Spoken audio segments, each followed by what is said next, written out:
नमस्कार प्यारे बच्चों, कैसे हो आप सब। हमें उम्मीद है जो अच्छे ही होंगे, स्वस्थ होंगे और मस्त होंगे। बच्चों, जैसा कि आपको पता है कि आपके इस प्यारे से YouTube चैनल BTC स्टडी पर लगातार कुछ दिनों से फिजिक्स का काम चल रहा है और आज भी आप लोगों के लिए हम फिजिक्स का ही एक बहुत ही इंपॉर्टेंट वीडियो लाए हैं, जहां आप लोगों को आज हम एक 5 मार्क्स तो पूर्ण रूप से क्लियर ही कर देंगे, जो क्लास 12 के बिहार बोर्ड के एग्जाम में अगले साल 2025 में आने की पूर्णतया संभावना है। जो अभी आप लोगों को हम क्लास 12 के क्वेश्चंस करवा रहे हैं आपके इस चैनल पर, ये क्वेश्चंस आप 12th वाले बच्चों को देखना चाहिए। ये वीडियोज आपके लिए बहुत ही इंपॉर्टेंट है, क्योंकि आपको पता है कि क्लास 12th में प्रमेय जो है, थ्योरम जो है, वो कितना इंपॉर्टेंट होता है। आपका अगर यहां से थ्योरम से तकरीबन 2 से 3 क्वेश्चन, 4 क्वेश्चन आपको हम क्लियर करवा, वैसे हम बताएं आप लोगों को मतलब 6 क्वेश्चन आपको रहता है दीर्घ उत्तरीय में। क्लास 12 का जो एग्जाम होता है 35 मार्क्स का सब्जेक्टिव होता है, जिसमें कि आपको 20 मार्क्स यानी 10 गुना 2 यानी कि 20 क्वेश्चन रहेगा, 10 बनाना है, उसमें 20 मार्क्स वहां से मिल जाएगा आपको। पर उसके बाद 6 क्वेश्चन और रहता है, जहां से आपको 3 क्वेश्चन बनाना होता है। तो थ्योरम उसमें से जो है अधिकांशतः 3 से 4 आपको प्रमेय ही मिलेगा वहां पे। और अगर आपका प्रमेय कंट्रोल हो जाता है, प्रमेय आप सीख जाते हैं, तो आपको आपका लगभग फिजिक्स जो है 80% क्लियर हो जाता है इस प्रमेय से ही।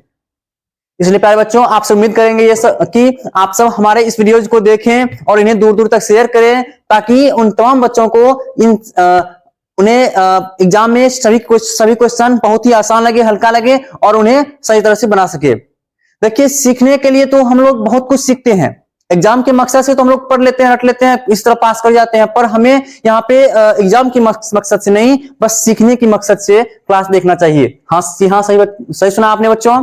एग्जाम के मकसद से पढ़ाई नहीं करना चाहिए हमें। हमारी पढ़ाई जो है हमें सीखने की मकसद से होना चाहिए, क्योंकि अगर आप सीख जाते हैं तो सामने आप एग्जाम में तो लिख ही लेंगे, उसके बावजूद भी आप अगर किसी को समझाना चाहते हैं, किसी को पढ़ाना चाहते हैं, किसी को बताना चाहते हैं, क्लियरली आप उन्हें बता और समझा पाएंगे। वहीं आप अगर रट के एग्जाम पास कर लेते हैं किसी तरह, या चीट से एग्जाम पास कर लेते हैं, तो इसमें क्या होता है आप लोगों का कि अगर कभी आपसे कभी कुछ कोई पूछे तो आप वहां पे सही से जवाब नहीं दे पाएंगे, अब बस उसको छाप देंगे। ऐसा बहुत टीचर देखेंगे होंगे आप लोग कि ऐसे बहुत से टीचर हैं, बहुत से ऑनलाइन में टीचर ऐसे आए हैं आजकल। हम ऐसे अधिकांशतः देखते हैं जो वो आते हैं और बोर्ड पे छाप देते हैं, पुनः बता देते हैं कि ऐसे ऐसे। पर हम आप लोगों को इसलिए कहना चाहेंगे कि ऐसे हमें नहीं करना है।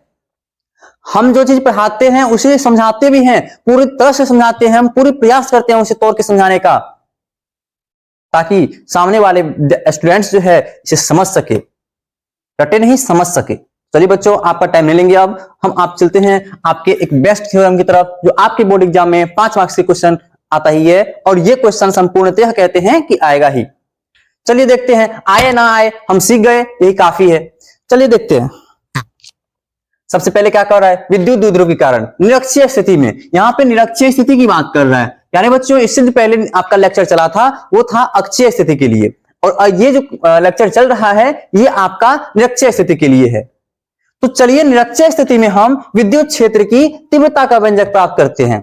चलिए सबसे पहले देखिए, अक्षीय स्थिति में नहीं, उस अक्ष पे नहीं, निरक्षीय मतलब उस अक्ष से ऊपर कहीं पे। तो हम एक काम करेंगे ना, सबसे पहले विद्युत द्विध्रुव बनाना होगा हमें। क्या बनाना होगा? विद्युत द्विध्रुव। कैसे बनेगा देखते हैं।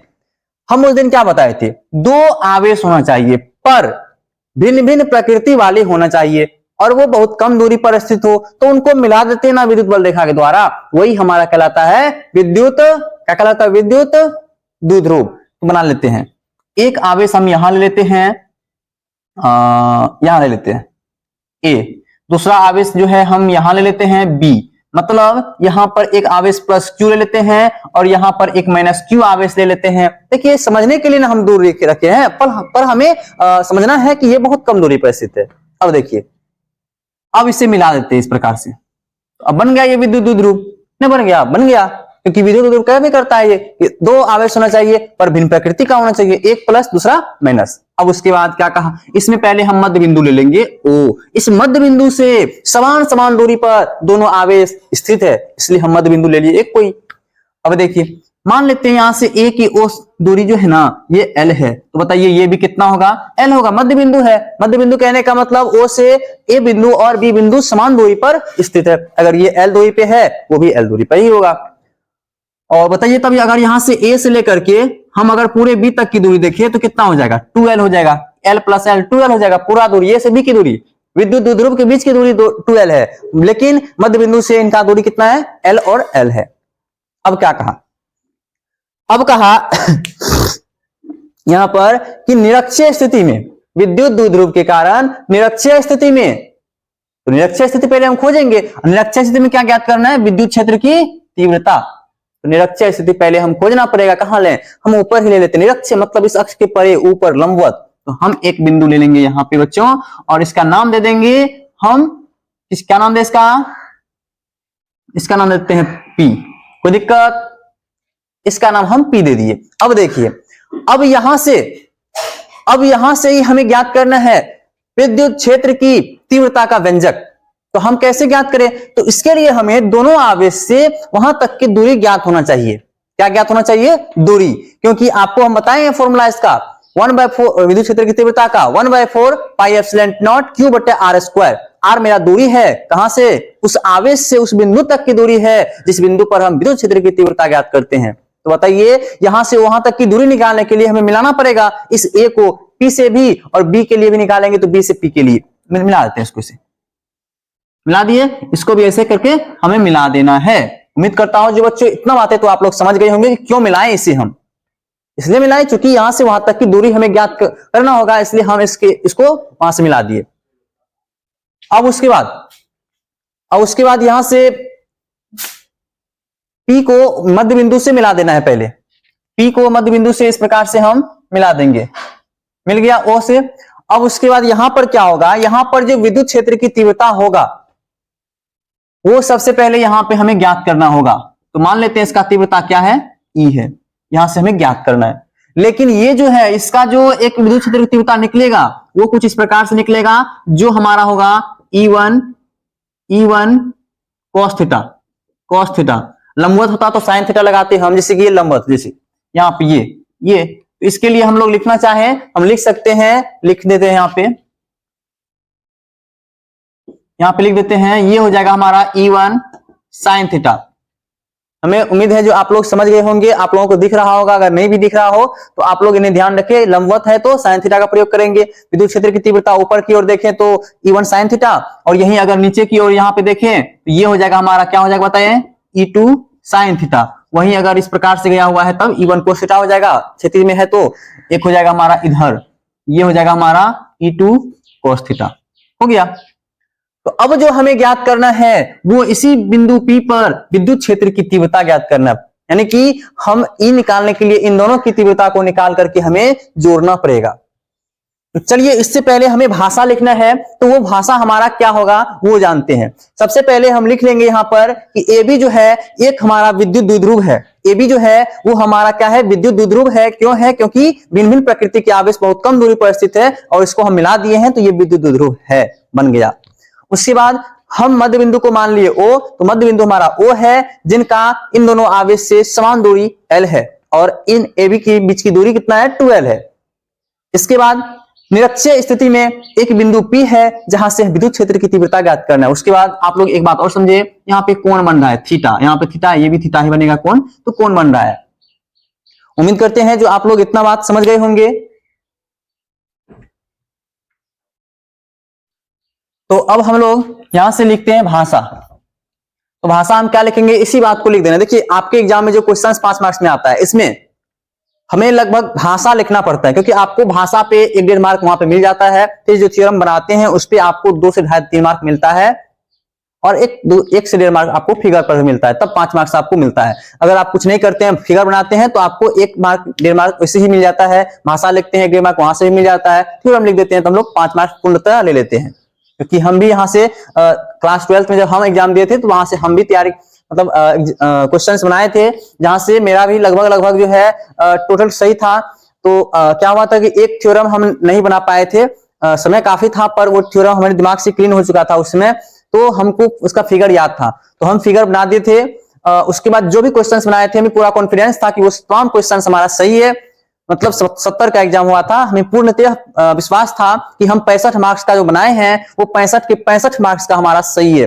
टोटली सही था, हमारा पूरा कॉन्फिडेंस था इतना। उसके बाद एक थ्योरम जो है हम गलती कर गए थे, मतलब वो दिमाग से विस्मरण हो गया था, तो हम क्या किए, उसका फिगर याद था, उनके फिगर को हम छाप दिए, वहां पे लिख दिए, तो हमें उस फिगर पर भी मिला था मार्क। क्योंकि जब रिजल्ट आया तो उसके बाद पता चला कि जब हमारा स्कोरिंग 90 प्लस गया, तब हम समझ गए कि मेरा यहाँ से फिगर से भी 1-2 मार्क मिला है, और मिलता है, वास्तव में मिलता है इतना।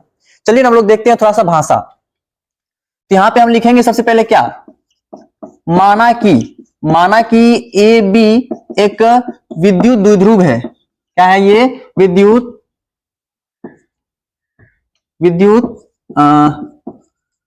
द्विध्रुव है, जिनके बीच की दूरी कितना है, इनके बीच की जो दूरी है वो कितना है, वो 12 है, 12 है। एक बात और, मध्य बिंदु से वहां तक की दूरी नहीं लिखे पी तक की, तो हम मान लेते हैं मध्य बिंदु से वहां तक की दूरी कितना है, मान लेते हैं यहां से वहां तक की दूरी कितना है, एल है।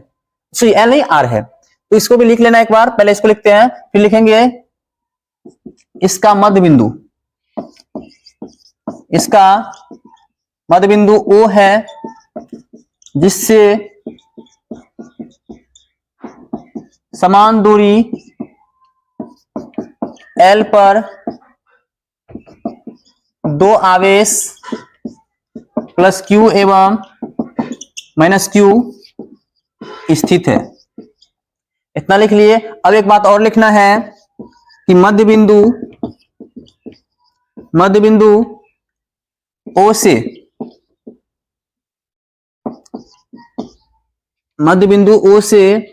R दूरी पर P एक बिंदु है, वास्तव में है, देख सकते हैं आप लोग, ऊपर बिंदु है, जहां क्या ज्ञात करना है, विद्युत क्षेत्र की तीव्रता का व्यंजक, हमें यह ज्ञात करना है, जहां विद्युत क्षेत्र की तीव्रता का व्यंजक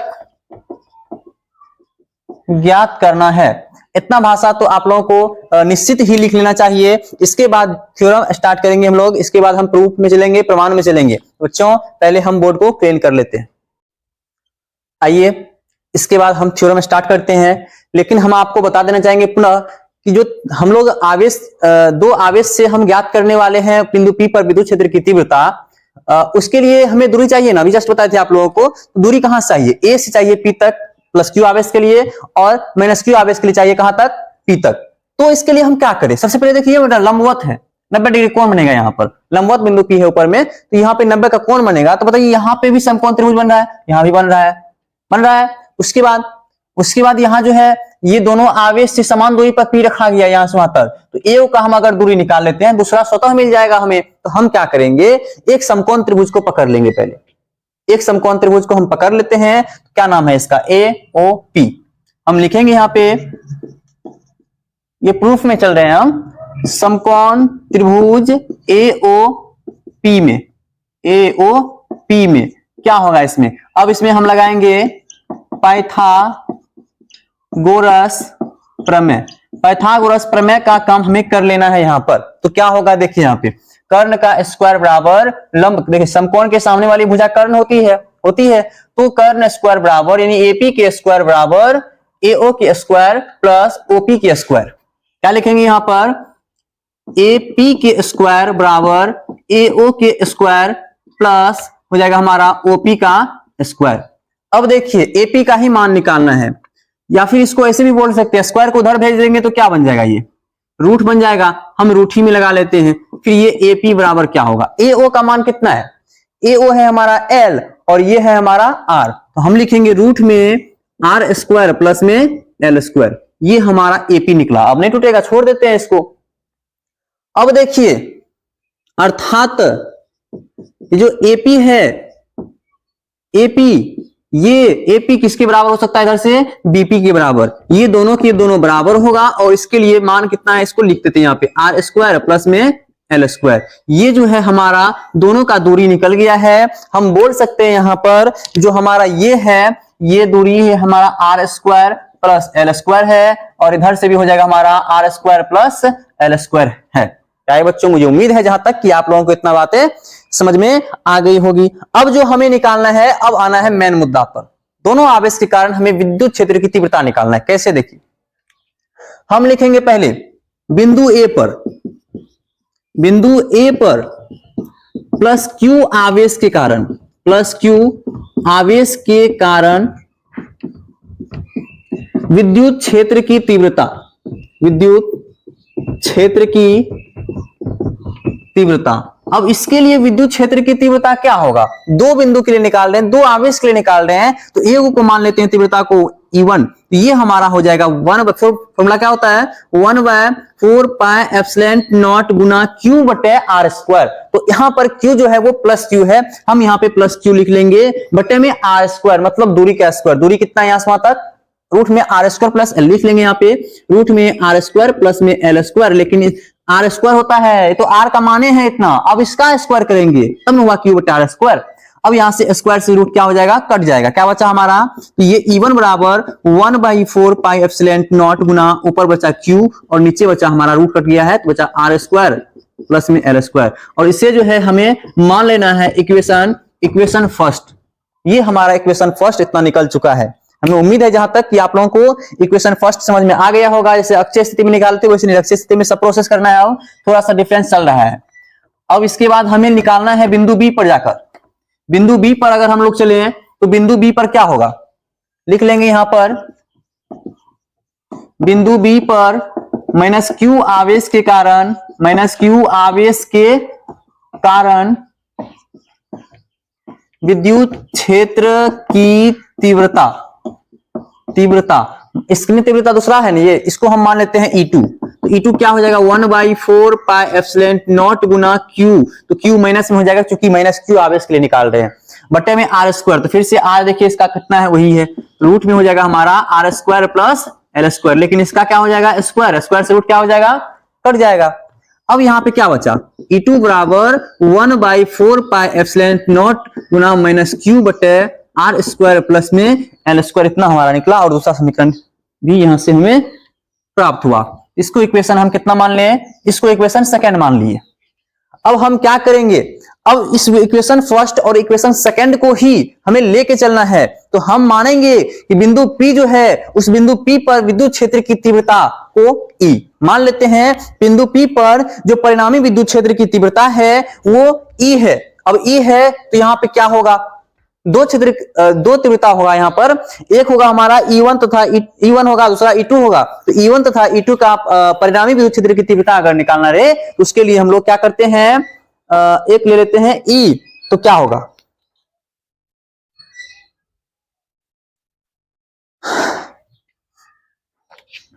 लिखते हैं, देखिए एक उससे पहले एक बात और कि E1 और E2 का दिशा परिमाण बराबर, दिशा विपरीत है ना, तो हम बिंदु P पर लिखेंगे यहाँ पे, अतः बिंदु P पर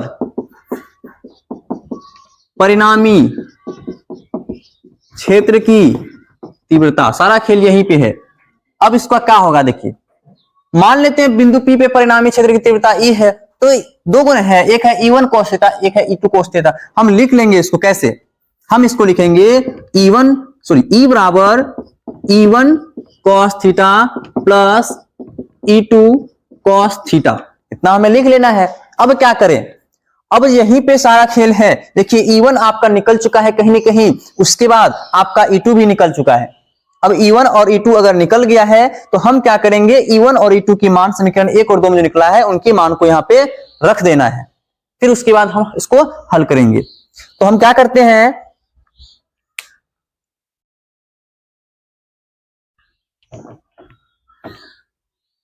इसको यहीं पे हम बना देते हैं, जैसे कि E1 cos थीटा है, तो देखिए यहाँ पे लिखेंगे, यहाँ पे समीकरण 1 तथा 2 का मान 3 में रखने पर, हम 3 में रखते हैं, तो समीकरण 3 क्या है, E बराबर E1 cos थीटा है, E1 का मान कितना आया था अभी 1/4πε0 Q बटे आया था हमारा कितना, Q बटे आया था हमारा आर स्क्वायर प्लस में एल स्क्वायर, शायद इतना ही आया था।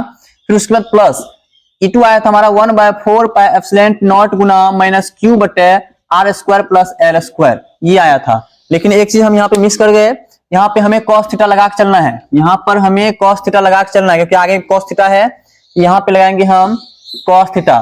फिर प्लस करेंगे यहाँ पे 1/4 पाई एप्सिलॉन नॉट गुना माइनस क्यू बटे R square plus L square, फिर से यहाँ पे लगाएंगे कॉस थीटा। इतना हमें कर लेना है। अब जो इसके बाद होगा हमारा, अब देखिए यहां से कुछ कॉमन आएगा हमारा, कॉमन हम क्या निकालेंगे, 1/4 पाई एप्सिलॉन नॉट यहाँ भी है, यहाँ भी है, क्यू यहाँ भी है, यहाँ भी है, आर स्क्वायर एल स्क्वायर यहाँ भी है, यहाँ भी है, कॉस थीटा भी दोनों जगह है। हम यहाँ से सभी कुछ निकाल लेते हैं।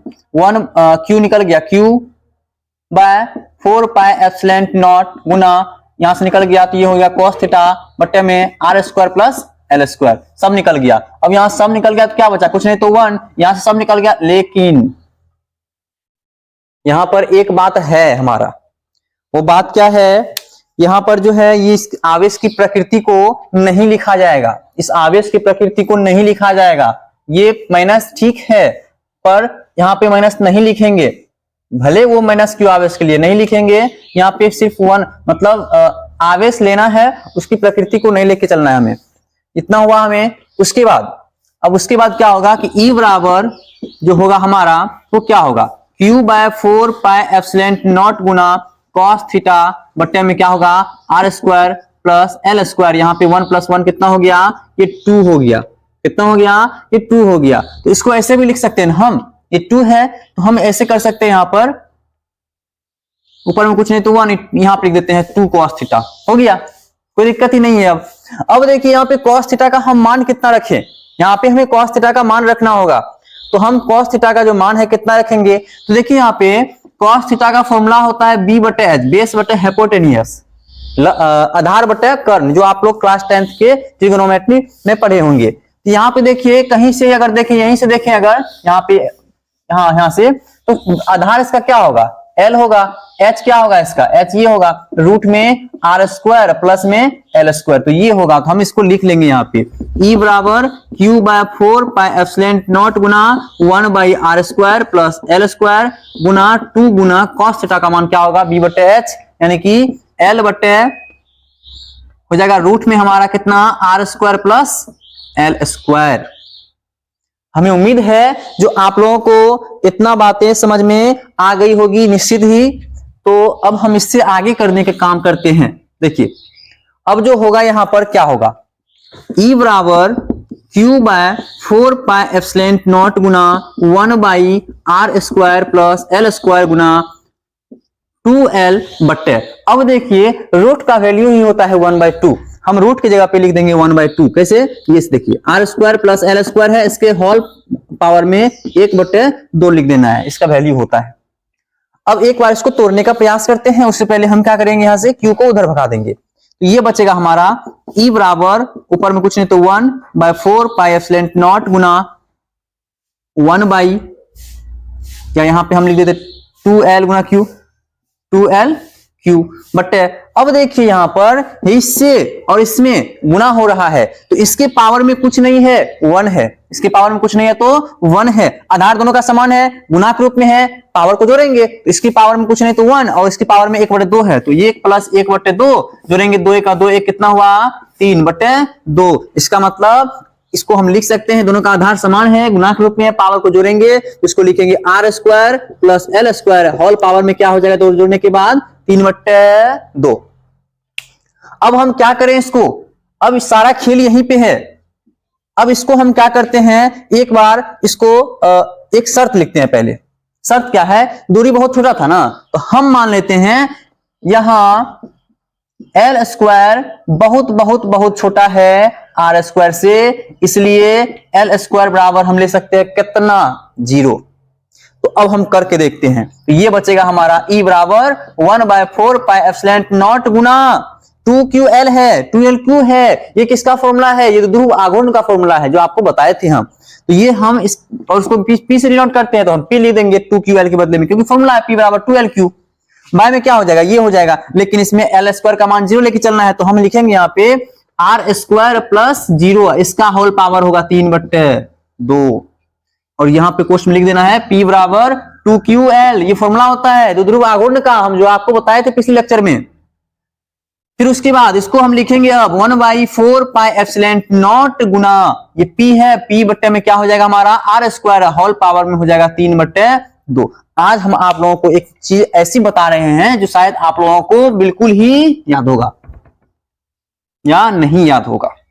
और वो क्या है हमारा, वो है हमारा यहाँ पे जैसे कि लिखते हैं पहले इसको, E बराबर 1/4 पाई एप्सिलॉन नॉट गुना P बट्टे, अब देखिए यहाँ पे ए स्क्वायर के होल पावर मतलब a to the power m के whole to the power n, इसका फॉर्मूला क्या होता है लिख देते हैं यहाँ पे। फॉर्मूला क्या बोले, a to the power m की whole to the power n बराबर a to the power mn, मतलब पावर में ही पावर से क्या कर देना है, गुणा कर देना है। यहाँ पे देखिए वही ये m की मान है वो n के मान है, पावरों के ऊपर में होल पावर मतलब पावर में पावर से गुना होगा। तो देखिए अगर यहाँ पे हम 2 में गुना करेंगे ऊपर वाला पावर से 3/2 से, तो ये दोनों क्या हो जाएगा, कट जाएगा, क्या बचेगा ऊपर में 3, तो वही काम यहाँ होगा। तो यहाँ पे हम इसको लिख लेंगे तब r कितना बचेगा, आर क्यूब बचेगा, इसमें देखना क्या है अब, तो E बराबर 1/4 पाई एप्सिलॉन नॉट P बटे आर क्यूब निकला। या इसको ही हम लिख लेते हैं, ये 1/4 पाई एप्सिलॉन नॉट जो है कांस्टेंट है, K का मान है, तो इसको हम KP बटे में आर क्यूब भी लिख सकते हैं, जो आपको बताए थे हम। ये K के बारे में थोड़ा बता देना चाहेंगे, इसी का मान होता है कितना, अभी जो बताया यहाँ पे 1/4 पाई एप्सिलॉन नॉट, और इसका मान होता है कितना 9 गुना 10 की पावर 9 न्यूटन मीटर स्क्वायर पर केजी स्क्वायर। ये आप लोगों को ध्यान रखना है, जो आपके बोर्ड एग्जाम में के लिए काफी इंपॉर्टेंट है ये। तो मेरे प्यारे बच्चों आज की क्लास यहीं तक थी। हमें उम्मीद है जो आप लोगों से कि इतना बातें जो आप लोगों को बताएं ये आप लोग समझ गए होंगे और इनका स्क्रीनशॉट भी आप लोग लिए होंगे, आप फिर इन्हें नोट भी कर लिए होंगे। हम फिर से आप लोगों को बता दे रहे हैं कि आपके बोर्ड एग्जाम के मकसद से काफी इंपॉर्टेंट है, पर इसे उस एग्जाम के मकसद से नहीं, हमें सीखने के मकसद से तैयारी करना चाहिए। क्योंकि एग्जाम के मकसद से तैयारी किया हुआ चीजें हम उतना अच्छी तरह से नहीं कर पाते हैं, पर समझने की मकसद से, सीखने के मकसद से अगर तैयारी करते हैं तो एग्जाम अगर 5 साल बाद भी हम देंगे वहां भी हम शायद लगभग में इन्हें बना सकते हैं, सॉल्व कर सकते हैं। क्योंकि क्लास कोई भी हो 9 से ऊपर जैसे ही जाते हैं वहां पर थ्योरम हमारे लिए फिजिक्स में काफी इंपॉर्टेंट हो जाता है। आप लोग मैथ में थ्योरम बनाते हैं, कितना अच्छा लगता है बनाने में वहां भी, और बहुत सारे बच्चों को वहां भी परेशानी होता है कि इतना बड़ा थ्योरम हमें कैसे याद होगा। बस वो ये नहीं समझ पाता है कि थ्योरम को याद नहीं, उससे समझना पड़ता है। वही बात यहाँ भी, अगर आप लोग इन्हें समझ के बनाते हैं तो जैसे मैथ बनाने में लगता है, वैसे ही आप लोगों को फिजिक्स बनाने में भी, फिजिक्स के थ्योरम बनाने में, फिजिक्स के जो न्यूमेरिकल होता है सिंपल क्वेश्चंस, वो सब बनाने में बहुत ही सहूलियत होगी। क्योंकि थ्योरम बेस पे आपका बहुत सारा क्वेश्चंस आता है बोर्ड एग्जाम में, और थ्योरम से ऑब्जेक्टिव भी बनता है बहुत सारा। जैसे कि पूछ देगा ऑब्जेक्टिव में इसी को कि विद्युत द्विध्रुव के कारण निरक्षीय स्थिति में विद्युत क्षेत्र की तीव्रता का व्यंजक क्या होगा। ऑप्शन नंबर ए में हो सकता है, दे देगा कि P बाय आर क्यूब, एक दे देगा 1/4 पाई एप्सिलॉन नॉट गुना P बटे आर क्यूब, एक दे देगा 1/4 पाई एप्सिलॉन नॉट गुना P बटे आर स्क्वायर, और एक दे देगा ऑप्शन नंबर डी में ए तथा बी दोनों। अब हमें क्या करना है, किसमें मारना है, तो ये भी हमारा सही ही है, के का भी मान 1/4 पाई एप्सिलॉन नॉट P बटा आर क्यूब सही है, 1/4 पाई एप्सिलॉन ये बात के है, इसी का वैल्यू के होता है तो इसको लिख दिए, फिर ये को ये लिख दिए, ये तो अक्षय का हो गया, तो ये दोनों होगा हमारा, ये नहीं होगा, यानी कि ऑप्शन नंबर हमारा ये होगा डी। इस प्रकार से एग्जाम में कई बार क्वेश्चन आया है जो संभवतः आपके बोर्ड एग्जाम में पूछा जा सकता है, इसलिए आपको इन्हें ध्यान देना है, इसे लिख लेना है, इस नोट कर लेना है। और अगर ये भूल जाते हैं तो आप पुनः इस वीडियोज को निकाल लें, इन्हें सेव कर लें और इन्हें निकाल करके पुनः देख लीजिएगा, ताकि आप लोगों को पुनः ये स्मरण हो जाए। तो आज की क्लास इतना तक थी, खत्म करते हैं आज क्लास। मिलते हैं आप लोगों से अगले वीडियोज में, तब तक के लिए जय हिंद, जय भारत।